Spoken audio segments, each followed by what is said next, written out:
Nous avons rendez-vous aujourd'hui avec notre spécialiste de l'économie performante et éthique en entreprise, Fabrice Jean-Jean, alchimiste de la RSE et fondateur de la société Comeco Consulting. Bonjour Fabrice. Bonjour tout le monde. Alors Fabrice, de nouvelles idées pour améliorer le monde ? Oui, j'en ai quelques-unes à vous proposer. Accrochez-vous, c'est parti. Allez, on commence. Le sport indoor. Stressés par le rythme effréné de la vie citadine et pressés par le temps, les Français cherchent des défouloirs à la maison ou au coin de leur rue. D'après une étude, Xerfi, publiée en octobre 2019 et intitulée Sport et loisirs indoor à horizon 2021, les consommateurs ont consacré 7,75 milliards d'euros en activité intérieure, soit un bond de 25% de valeur en 3 ans. Un regain de pouvoir d'achat, la volonté des consommateurs d'améliorer leur bien-être, la recherche de nouvelles expériences de jeu à la carte et flexible, l'arrivée massive de nouvelles activités ou encore l'effet d'entraînement de la clientèle des entreprises ont soutenu le marché des sports et loisirs indoor. Le terrain de jeu est vaste pour les startups digitales, comme TrainMe, plateforme de mise en relation entre particuliers et coachs, Yoga Connect, cours de yoga en ligne, ou Happy Kit, escape game à domicile, ou Sportback, un ballon connecté pour le futsal, mais aussi pour les lieux de pratique alternatives comme Sand, fabrique complexe parisien de sport, de plage ouverte toute l'année, ou les Web Surf Café à Bordeaux et Perpignan équipés d'une vague artificielle sur laquelle glissent leurs clients. Et puis il y a aussi le Me, Myself and I. Autrement dit, le fait maison. La personnalisation des produits rencontre l'envie des consommateurs pour des produits durables. Après le développement du body scanner 3D qui prend les mensurations exactes en magasin, dans les ateliers NA par exemple, des marques proposent du sur-mesure sans sortir de chez soi. Incroyable. Vous pouvez prendre les mesures vous-même, comme avec le chemiseur pour les chemises ou Lolo pour les soutiens-gorge. Mais au Japon, Zozo, faut les trouver celles-ci, envoie à domicile une combinaison connectée qui transmet à une application les mensurations du client.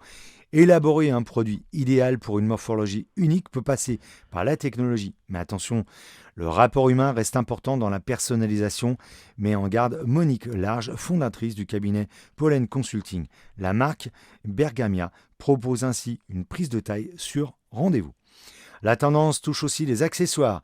WiziWatch a lancé la première montre personnalisable du bracelet au cadran en passant par le boîtier et le tour d'heure. Idem dans les cosmétiques avec La Beauté ou Codage qui élabore des formules sur mesure pour chaque cliente. Et l'engagement citoyen, surprenant, non ? Surprenant et pas tant que ça. Abstention record aux élections, hémorragie des adhésions des organisations politiques et syndicales. Les Français se sentent mal représentés. Selon une enquête l'IFOP d'août 2019, seuls 38% ont une bonne opinion de leurs élus. Loin de conduire à un désengagement citoyen, ce désamour incite à chercher d'autres voies pour s'exprimer et participer à la vie publique. Comme l'a montré la revendication d'un référendum d'initiative populaire par les Gilets jaunes, depuis une dizaine d'années, les mouvements sociaux se servent du web pour débattre et se coordonner. Pétitions en ligne, organisation d'événements sur Facebook, lobby citoyen. Parallèlement, des startups fleurissent développant une technologie civique, ensemble de procédés, outils et technologies qui ambitionnent d'améliorer la vie démocratique. Parmi ces civitech, certaines veulent perfectionner les institutions démocratiques et favoriser l'engagement citoyen comme CAP Collectif qui a organisé et réalisé le site du Grand Débat national impulsé par Emmanuel Macron ou Citoyens. Application qui propose plus de 200 statistiques sur des thèmes d'actualité et politique à partir des données publiques. Et puis il y a encore plus connu, c'est le Made in Local. Alors oui, celui-ci tout le monde connaît bien.